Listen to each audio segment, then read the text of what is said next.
হুজুর, এই ইটগুলো আছে, এগুলো হচ্ছে মসজিদের ছাদের ঢালাইয়ের কাজের জন্য ব্যবহার করবেন। এগুলো সব আল্লাহর রাস্তায় আমি দান করে দিলাম।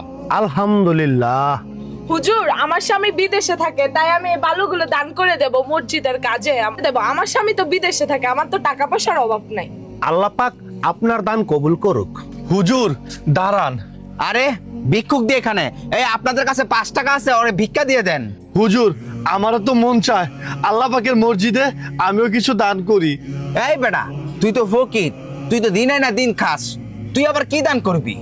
হুজুর আমার কাছে তো কিছু নাই, একটা কাজ করেন, এই গামছাটা আপনাদেরকে দান করলাম, মসজিদের একটু সিঁড়িটা মুইছেন, হয়তো এই উসিলায় আল্লাহ পাক আমাকে জান্নাতে নিবে।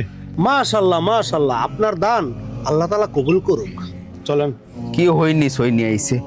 আল্লাহ রহমতে ভাই আমার বাড়ির কাজটা ফুল কমপ্লিট করে যাচ্ছে ভাই, দোয়া করেন। হ্যাঁ, ওকে ওকে। এই, আপনি রহিম ভিক্ষুক না রাস্তা রাস্তায় ভিক্ষা করতেন?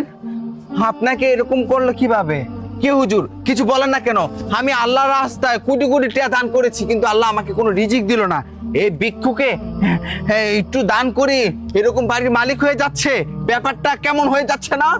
শোনেন আব্দুল ভাই, আপনি কোটি টাকা দান করলে কি হবে? কারণ আপনার দান আল্লাহ তাআলা কবুল করে নাই, কারণ আপনার নিয়ত ঠিক নাই, আপনি অহংকারী।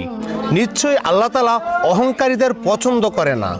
আল্লাহ, আমি কি ভুল কাজ করেছি? এখন থেকে আর অহংকার করব না। ভাই, আপনাকে আমি অনেক তাচ্ছিল্য করে কথা বলেছি, হ্যাঁ আমাকে মাফ করে দিয়েন ভাই।